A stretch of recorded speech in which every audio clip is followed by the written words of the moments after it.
तो आप इतना ही मांगो जा में कुटुंब समावे, यानी रिक्वायरमेंट ऑफ द फैमिली, परिवार की आवश्यकताएं, ये है जा में कुटुंब समावे, और हम भी भूखे ना रहें और अतिथि न भूखा जाए।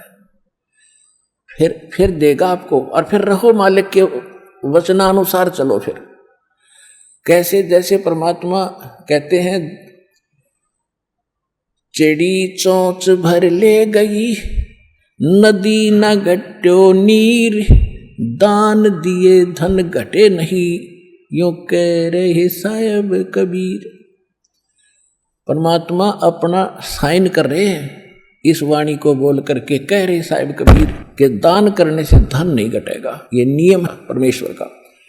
और दान सुपात्र को करे, गुरु बिन माला फेरते, गुरु बिन देते दान, गुरु बिन दोनों निष्फल हैं, चाहे पूछो वेद पुराण। देते को हर देत है जहां तहां से आण, अण देवा मांगत फिरो फिर साहिब सुने ना कान। अब परमात्मा ने एक भूमिका करके दिखाई हमारे को कि साईं इतना दीजियो जिसमें कुटुंब समावे। एक धानक, एक जुलाहा, सुबह से लेकर शाम तक एक बारीक बारीक तार इकट्ठे करके धागे और कपड़ा बुनता है। एक दिन में मुश्किल से भी 5 फुट 10 फुट बना पाता है, 5 फुट 4 फुट, और बहुत लंबा सैकड़ों फुट का तार वो थान बनाना पड़ता है। ताना बनाते थे, वो हफ्ते में पूरा होता। उसकी जो मेन ताना मालिक को मिलता, उसमें से अपने परिवार के लिए जो आवश्यक सामग्री थी, खाद्य पदार्थ लाते, और शेष बच जाते उसको सत्संग और भंडारा में लगाया करते थे। इस प्रकार परमात्मा हमें उदाहरण देते हैं कि इस लोक में आप भगवान की भक्ति अवश्य करो, पूर्ण संत से प्राप्त करके, फिर परमात्मा एक्शन में आवेगा। और वैसे आप ये फार्मूले अपनाओगे तो सफल नहीं हो पाओगे, क्योंकि फिर आपके साथ काल रहेगा, ये मन है, और केवल वर्क डन मिलेगा आपको। यहाँ वर्क से भी अलग मिलेगा आपको, किस्मत से भी न्यारा देगा परमात्मा, क्योंकि हम परमात्मा से कुछ और मांग ही नहीं रहे, इतना ही मांगते कि हमारी भक्ति बनी रहे और हमें कोई आवश्यक वस्तु का अभाव ना हो, बस इतना सा। अब जैसे ये सोचते हैं अपने बच्चों के लिए ये बना दूं वो बना दूं। एक लाला जी था सेठ धनी, उसने अपने मुनीमों से एक दिन अपनी टोटल संपत्ति का, सारी संपत्ति का टोटल करवाया कि कितनी संपत्ति होगी। उन्होंने बताया जी इतनी होगी, मेरी कितनी पीढ़ी इससे निर्वाह कर सकती है। उन्होंने बताया कि जी आपकी 5 पीढ़ी तो बैठा खा सकती है, इतनी संपत्ति आपके पास, धन है। अरे भले आदमियों, फिर छठी क्या खाएगी? वो छठी क्या खाएगी? और कुछ विधि बताओ।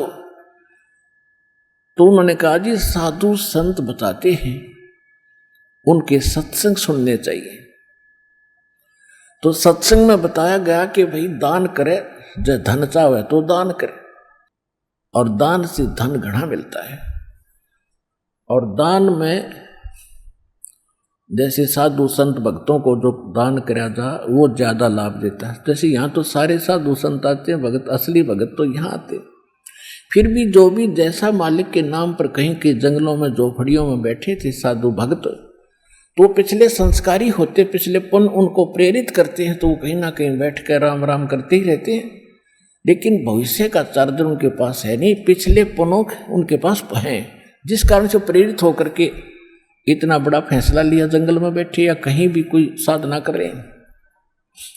तो उनके पिछले पुण्य ही वहां फल रहे होते हैं। एक आधे को आशीर्वाद दे दे, उन्हें लाभ हो जाए, उसको रोटी मिल जाए, ऐसा चल रहा था इनका काम। तो एक साधु था और पति पत्नी थे, दोनों वहां रहते थे। उनको मालूम था यहाँ भक्त हैं। तो उस लाला जी ने क्या किया, सेठ ने सभी मुंशियों को कहा कि नौकरों को साथ लो और आसपास जितने भी साधु संत हैं सबको आटा दे आओ, किसी को जो मांगे खांड दावल चाल सब ले जाओ और दे के आओ। अब देते हुए आ रहे थे, उस भगत के यहाँ आए। उन्होंने कहा कि ले भगत जी, हमारे लाला जी ने आपके लिए एक सीधा भेजा है, यानी आटा चावल खांड नमक आदि दाल आप ले लो। उसने अपनी पत्नी से कहा कि देखना कितना सामान अपने पास है।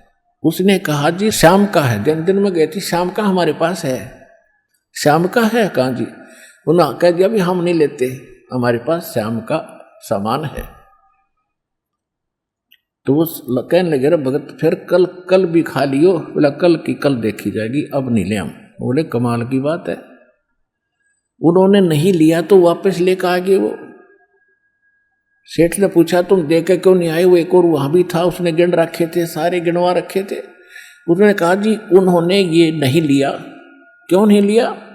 उसने ये कहा कि शाम का तो है, सुबह का भगवान और देगा, आप देगा, हम टेंशन नहीं लिया करते। अब उस लाला जी का सिकरो घूमया फिर दिमाग का, अरे तेरा गजब हुई हो, मैं तो छठी पीढ़ी का ठेका ले रहा हूं, सुबह की भी परमात्मा पर छोड़ दी। वहां से चलकर वहां आया, उसने पूछा कि भाई आप ऐसा निर्णय क्यों ले रहे हो, भूखे मरोगे? भूखे? वो कहने लगे भूखे मरा करें वो जो भगवान पर विश्वास नहीं करते, और हमें भगवान आगे से आगे देता। उसने क्योंकि ज्ञान सुन रखा था, लाला जी को बैठा लिया। कहते मां के पेट में जब आप थे किसने चिंता थी तेरी? हाँ यह तो बात सही है। जब आप मां के गर्भ से बाहर आए, आपका दांत नहीं थे, आप रोटी चावल आटा नहीं खा सकते थे, और उससे पहले आपकी मां के स्तन में दूध भी नहीं था, हक नहीं था। बाहर आते ही बालक कितना चिंतित है, आपको अमृत दूध पिलाया। अरे तू ठेकेदार हो रहा छठी पीढ़ी का, तेरी बुद्धि भ्रष्ट होगी लाला जी। और गधे की योनि में जागा तू। तेने बोला जी के करूं, मैं तो मेरे गया के करूं, कोड इकट्ठा कर लिया तने, पाप का भागी तू होकर खाएंगी तेरी पीढ़ी। वो अपनी किस्मत साथ लेकर आएंगी, तेरे भरोसे नहीं है। अब क्या करूं, मैं तो मेरे गया। जो बोला इसने बांट दे, धर्म कर दे, तेरी जान बचेगी। तब उस लाला जी ने वो भंडारा शुरू किया, धन भी नहीं बचेगा तेरा। तो कहने का भाव यह है पुण्यात्मा,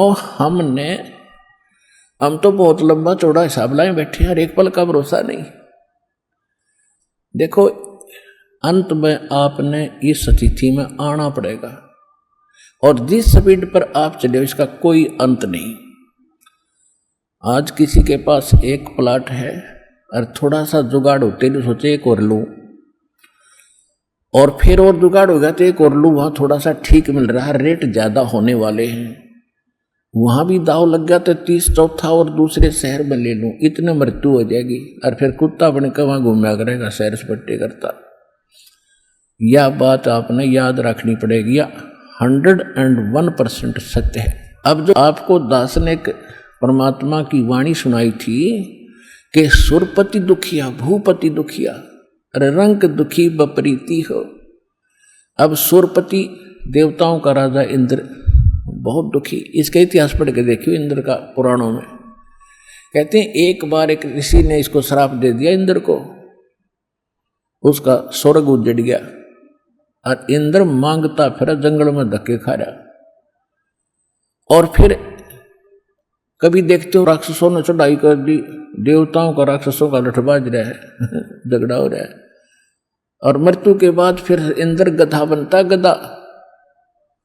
तो यहां कहते सुरपति दुखिया भूपति, सारी पृथ्वी का राजा भी दुखी, और रंक दुखी बप्रीति हो। निर्धन तो स्वाभाविक दुखी, उस पर सारी आपदाएं आती ही हैं जब तक वो भगवान की शरण में नहीं आता। जब वो परमात्मा की पावर से जुड़ जाता फिर रंक हो और चाहे राजा हो, परमात्मा तो उनको सब अपने हिसाब से डील करेगा। फिर परमात्मा कहते हैं कहे कबीर और सब दुखिया, एक संत सुखी मन जीती हो। अब आपने मन जीतना पड़ेगा, आपने मन जीती बनना पड़ेगा। कैसे? जैसे एक रंका और बंका नाम के दो पति पत्नी भगत थे और परमात्मा आए हुए थे। परमात्मा क्या करते हैं, आपको वेदों से भी प्रमाणित किया है कि जब चाहे कहीं पर भी एक साधु संत रूप बनाकर वो कुछ समय उस क्षेत्र में रहा करते, क्योंकि वहाँ उनकी कुछ पुण्य आत्मा होती थी, उनको फिर से चार्ज करते थे, ज्ञान सुनाते थे, माया से हटाते थे और भक्ति में जोड़ कर उनके पुण्य कर्म बना के वहाँ से अंतर्ध्यान हो जाते थे। और उसी समय नामदेव जी महाराष्ट्र के अंदर नामदेव जी छिप्पी जाति में ये भी प्रकट थे। ये पहले ओम नाम का जाप करते थे। ये पिछले जन्म के पुण्यकर्मी प्राणी ही होते हैं जिनमें बचपन से ही परमात्मा की तड़प होती है। तो ओम नाम का जाप करते थे ओनली, और उस समय भी उन्होंने काफी चमत्कार दिखा दिए थे। लेकिन फिर परमात्मा आए और उस प्यारी आत्मा को समझा कि इस ओम से ऊपर एक और मंत्र है। अकेले ओम का मंत्र तो इस ब्रह्म का है, और इस जेल से छूटने के लिए 3 मंत्र का जाप है। ओम तत् सत, और तत् और सत ये सांकेतिक है। अब नामदेव जी को काफी मालिक ने समझाया, तब उनकी समझ में आई। फिर उनको सतनाम दिया, यानी दूसरा मंत्र भी साथ दिया। फिर वो उसका जाप करने लगे। अब गरीबदास साहिब जी ने बताया कि नम छिपा ओम तारी, पहले केवल ओम में लौ लगा रखी थी, ओम में लगन थी और कोई जाप नहीं करता था। और पीछे सोहम भेद विचारी, बाद में उन्हें सोहम का ज्ञान हुआ। और सार शब्द इन दोनों से ऊपर है, सोहम ऊपर और है, सत्सुकृत एक नाम गरीबदास जी ने अपनी वाणी में लिखा है। कहते नामा छिपा ओम तारी, पीछे सोहम भेद विचारी, और सार शब्द पाया जद लोई, आवागमन बहुत डावे। तब नामदेव जी का कल्याण हुआ। जब परमात्मा आए हुए थे उनको सार नाम दिया नहीं था, मालिक समझाया करते थे, सतनाम प्राप्त था। लेकिन पिछले संस्कार इतने प्रबल थे। एक दिन नामदेव जी जा रहे थे कहीं से, और साथ में रास्ते में एक मंदिर था। मंदिर में ब्राह्मण लोग अपनी आरती उतार रहे थे, और आरती उतार रहे थे, बड़ी लय से गा रहे थे। नामदेव जी के भी वो परमात्मा की आरती का धुन लगी। वो तो घंटियां बजा रहे थे, कोई ऐसे झालर पीट रहा था, लगा रहा था, और उसने अपनी दोनों जूती निकाल ली, जूती होती थी, दोनों निकाल ली, उनको ऐसे बजाते हुए, और वो आरती गाते हुए ब्राह्मणों के बीच में घुस गए भगवान के दर्शनार्थ मंदिर में। अब पंडितों ने देखा कि ये छोटी जाति का हाथों में जूते लेकर आ गया हमारे बीच में, इसने तो भ्रष्ट कर दिया भगवान के मंदिर को। और वो धुन में लगे हुए थे, उनको धक्का में जावा नहीं, वो अपने मंडरे उसको पकड़ कर जबरदस्ती घसीट के और मंदिर के पीछे पटक दिया। वो वहां पड़े पड़े भी ऐसे आरती गा रहे और जूतियों से पीट रहे। परमात्मा ने वो मंदिर का मुख नामदेव की तरफ कर दिया। पंडित जी पिछली साइड में पिटे झालर पीछे न खड़े।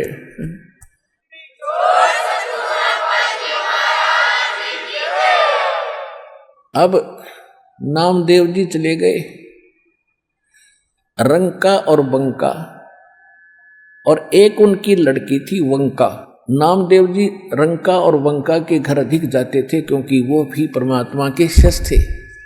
जब परमेश्वर साधु रूप में वहां आ रहे थे, गुरु रूप में रहा करते थे। अस्थायी सटे उनका कुछ समय का था वहां पर।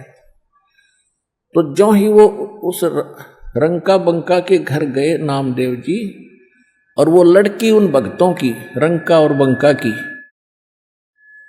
एक पट्टी तैयार करे थी, जैसे अपने देसी औषधि बना के हल्दी कूट के तेल में पका के। नामदेव ने पूछा, बहन क्या कर रहे हो ये? वो कहने लगी, भाई तेरे खोदे हुए खड्डे आंट रही हूं। मैंने क्या कर दिया? कि भाई तू कतई नहीं मानता, भगवान गुरुदेव जी कितना संकेत करते हैं, भाई तुम अपनी यहाँ अंगा मत दिखाया करो, अपनी शक्ति का प्रदर्शन ना करा करो, थारा भट्ठा बैठ जाएगा, पर भाई तुम बाज नहीं आता। और भक्तों की इज्जत रखने के लिए भगवान को दुख ठाना पड़ता है। तेरे को क्या जरूरत थी वहां उस मंदिर में घुसने की, और जब तेरे को बाहर पटक दिया ना भगवान की इज्जत का, तेरी इज्जत नहीं भगवान की इज्जत थी वहां पर। भगवान का नाम लेनिया नहीं रहे वो कोई, सबको पता था कि उसका भगत है, उस गुरु का परमात्मा नाम बदल कर वहां रह रहे थे। और क्या बनती बेरा तुझे, तेरे को जरा सी लगती है तू आंख नहीं खोलता। और परमात्मा ने तेरा मंदिर फेरा ना, उनके हाथों के चोट लागी, हाथ लाल हो गए, उनके जख्म हो गए। भाई गुरु बता रहे थे मेरे तीन बेटी, वो मानता कोई ना, बहुत बार समझा लिया, आज उसने ऐसे ऐसे कर दिया और मैं वहां गया था, उसका मंदिर फेर के आया हूं भक्ति की इज्जत रखने के लिए। और गुरु जी का हथम जख्म हो रहे हैं, चाल दिखाऊंगी। अब वो लेकर गए, पट्टी बांधी, नामदेव पढ़कर तरुणों में रोने लग गया, महाराज मेरे से गलती होगी। बेटा भक्ति भाव में गुरु जी के आदेशानुसार चलना चाहिए आपने, जी आगे से ऐसी कोई गलती नहीं करूंगा, मेरे से माफ करो। अब उसको आगे भी पढ़ाई पढ़ानी थी, ये यहाँ इसको रोकना जरूरी था, अगले भक्ति देनी थी, सार नाम देना था। इन बकवादों में सार नाम थोड़ा ही फलेगा। चुप हो गया, अगली नहीं गलती करूंगा आगे से। अब कुछ दिन के बाद नामदेव जी ने परमेश्वर कबीर जी से, जो गुरु रूप में रहते थे, उनसे कहा, महाराज ये रंका और मंका जंगल से लकड़ी लाते हैं और इनको बेचकर गुजारा कर रहे हैं, बहुत निर्धन है, झोंपड़ी भी ढंग से नहीं है, इनको कुछ धन दे दो।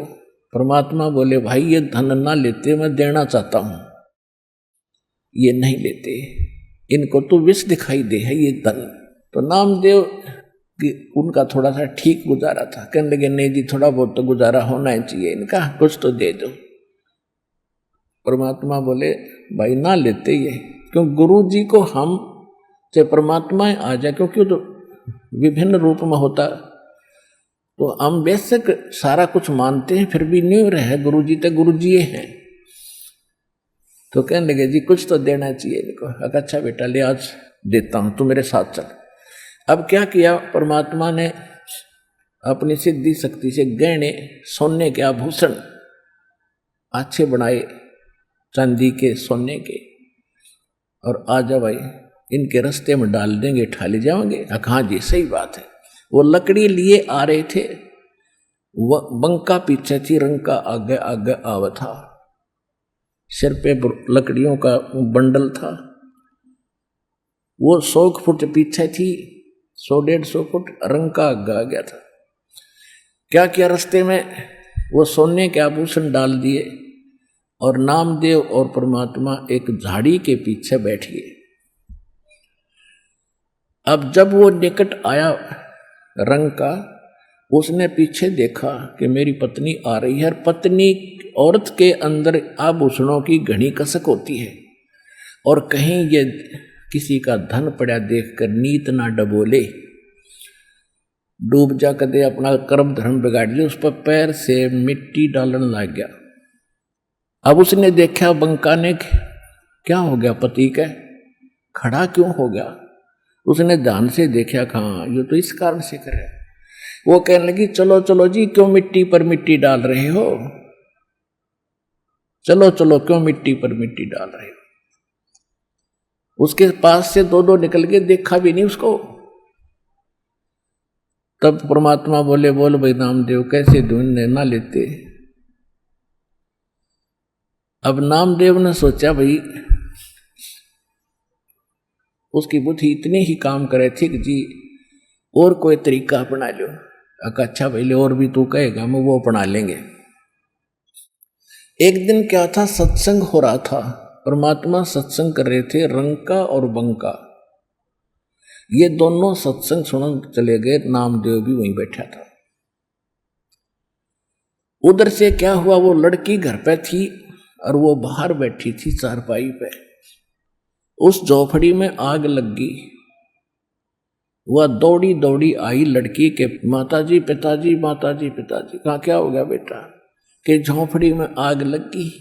सत्संग चल रहा था और वो बतान भाग गई। तो उन्होंने पूछा बेटा क्या जल गया, क्या बच गया? कि एक चारपाई बची है बाहर, बाकी सब जल गया। कि उस चारपाई ने भी उसमें गिरा, वो बढ़ती आग में।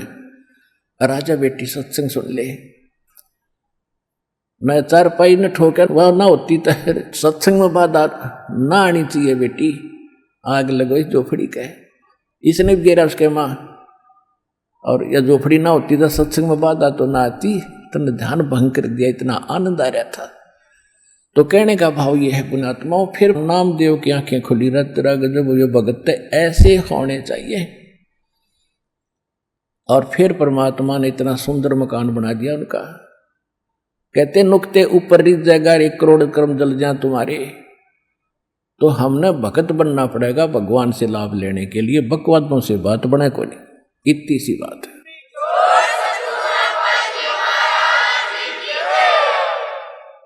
साईं इतना दीजियो हो जामे कुटुंब समावे, हम भी भूखे ना रहे अतिथि ने भूख जाए। अपने आत्माओं आप तो बालक हो। परमात्मा के जो प्रयत्न थे आज से सन 1398 से सन 1518 तक 120 वर्ष तक, ये दास उनमें से गुजरा है अब वर्तमान में। और दास को तो 20 वर्ष ही हुए हैं। 20 वर्ष में कितना संघर्ष देख लिया इस सच्चे ज्ञान को आप तक पहुंचाने के लिए। 21 महीने जेल भी रहना पड़ा निर्दोष को। झूठे लोगों ने अफवाहें फैलाकर, झूठे मुकदमे बनवा के मेरे साथ आपके 30, 40, 50, 60 भक्तों को भी यातना भुगतनी पड़ी आपके लिए, ताकि आप तक ये ज्ञान किसी तरह पहुंचे। और फिर भी गांव गांव में, नगर नगर में जो दास ने प्रचार किया, वहां कितना संघर्ष और कितनी यातनाएं झेलनी पड़ी। 20 वर्ष से मैं परिचित हूं और जो 120 वर्ष रहे उनके साथ के हुआ था। आपके लिए भटक रहे हैं, वो आपके पिता हैं।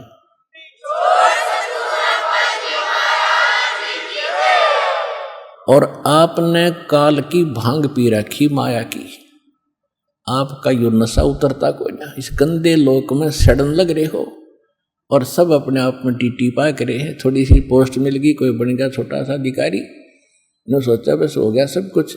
अब तो ये तेरी पिछली कमाई है 10, 20, 50 वर्ष की। और फिर आगे अगले में क्या होगा तेरे साथ?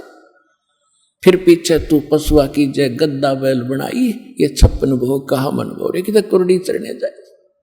आपकी वहां बुद्धि नहीं जाती, भगवान की बुद्धि वहां जा रही है। आपको समझा रहे हैं, इसको जोर दे, इसके ऊपर कुछ विचार कर, विवेक कर, तेरा भविष्य सुधरेगा। इस जन्म में भी सुख तुझे, परलोक भी सुखी होगा तेरा। आपके लिए भटक रहे हैं भगवान। कब